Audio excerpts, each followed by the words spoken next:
We have a guest artist here. Here's my son Timothy. He's saying hello. Thanks, Timothy. All right, welcome to chapter 6 of The Great Gatsby. So this chapter is pretty long. I'm going to try and get through it as quickly as possible and then also include a movie clip toward the end of the video for your enjoyment. So let's dive right in. This chapter features Gatsby's backstory, which is really important for us to understand where he came from. You know, in the American Dream theme established by this book, we get to see Gatsby's rags to riches development, and I guess we can start to evaluate, is he the real deal? Now, it starts off in the present, and it's August. A newspaper reporter has arrived at Nick's door trying to get some information about Gatsby's notorious wealth and his parties. And so it's at this point that Nick feels he needs to tell us the dirt on Gatsby. Current Nick doesn't actually know this story. It's not until later in the novel when Nick spends an all-nighter with Gatsby and they have a heart-to-heart that Nick learns this. But it's older narrator Nick who thinks now's the time for us as readers to know, or the audience to know, Gatsby's story. So we flash back to 1907. Gatsby's 17 years old, and his name is actually James Gatz. He's from North Dakota, and he's the son of really poor farmers. So it's nothing like the story that he had told Nick in the car that day. Now, Gatsby always had a bigger, brighter future in mind for himself, and so he leaves home and moves to Lake Superior, where he becomes a clam digger and salmon fisherman. And he starts getting really buff and tan, and he meets and dates and sleeps with a lot of women who aren't Daisy. It's not until later, when Gatsby's 27, that he meets Daisy. And now in the present, Gatsby's 32, because he spent the last 5 years just plotting to get Daisy back. So 17-year-old James Gatz has no clue about Daisy, and he decides to reinvent himself long before he ever meets her. And it's during his time, he also spent 2 weeks in college, by the way, but dropped out. He just didn't have the patience to put in for a long haul, and he had to get money quickly in his mind. He had a brighter dream for himself. So during this time, he encounters a man on a yacht. This man's 50 years old. His name's Dan Cody. There's a picture of him, and he tells Nick that he's his best friend in the previous chapter, that he's dead. So when Gatsby sees that yacht, boom, that's the vision of a guy who's made it. That guy has achieved the American dream. For me, I see someone driving a Tesla, I'm like, bam, they're rich. But Gatsby approaches Dan Cody, flashes him that winning smile from before, and warns him about how he might crash if he takes the boat out in about 30 minutes. There's a storm coming. Dan Cody seems to really appreciate Gatsby's warning, and so he metaphorically adopts him for 5 years. They circle the continent 3 times, and Gatsby just sort of becomes his confidant. During that time, Gatsby sees Dan Cody get drunk quite a bit, and his drinking problem seems to contribute to Dan Cody's downfall and ultimate death. And so that's why Gatsby himself doesn't drink. But it's in that moment at age 17 that James Gatz becomes Jay Gatsby. There's a woman named Ella Kay who is involved with Dan Cody. She's a newspaper woman, and she boards the boat, and it's hinted that she kills him, that somehow she gets on, and then a few days later, Dan Cody mysteriously dies. So with that backstory in mind, we're taken back to the present, and Nick is hanging out with Gatsby, though he's quick to mention that he hasn't spent much time with him at all. In fact, he's been dating Jordan pretty closely the past couple of weeks, which we're not privy to see that story because it's not as interesting as the Gatsby story. And Tom, a man named Sloane, and a pretty woman arrive at Gatsby's on horseback one Sunday afternoon. Now that's important. It's an important detail because Tom is part of old money, and so he still has horses, whereas Gatsby is new money and he just has cars.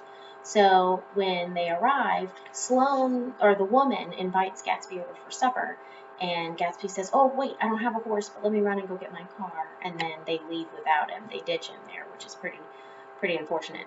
But Gatsby was able to put Tom in his place when he says, "I know your wife." And at that point, Tom realizes there might be something more between Gatsby and Daisy than he realizes. And it's kind of ironic because Tom says, "By God, I might be old-fashioned in my ideas, but women run around too much these days to suit me." It's pretty hypocritical, Tom, considering you have a chambermaid and Myrtle as affairs in your backstory, but that's okay. So a week later, Tom and Daisy show up finally in August at a Gatsby party. Gatsby's been throwing these parties all summer, desperate to get Daisy to arrive. And so Gatsby's able to get Tom back by introducing him to everybody as the polo player, which Tom does not appreciate. And Daisy and Gatsby do get some time together. They dance the foxtrot, and then they spend about 30 minutes on Nick's porch privately together. But when it's all said and done, Daisy does not have a good time. She finds it pretty tacky and cheap. Everyone's drunk, and it's mostly new money. Actors and actresses and directors are there, and sort of a glimpse of Hollywood in New York, and it's just not the same class that Daisy's used to. So she and Tom leave, and Gatsby is pretty defeated at the end of the party. And so he confides in Nick, and I'm going to let Robert Redford do the talking here because it's more effective. And he says this very famous line. So I'm going to stop right here and show the movie clip.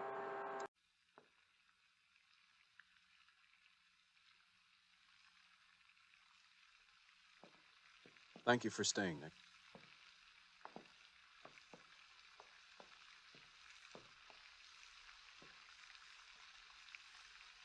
She didn't like it.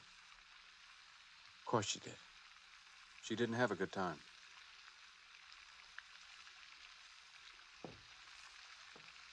I'll fix everything. Just the way it was before. She'll see. You can't repeat the past. Can't repeat the past. Of course you can.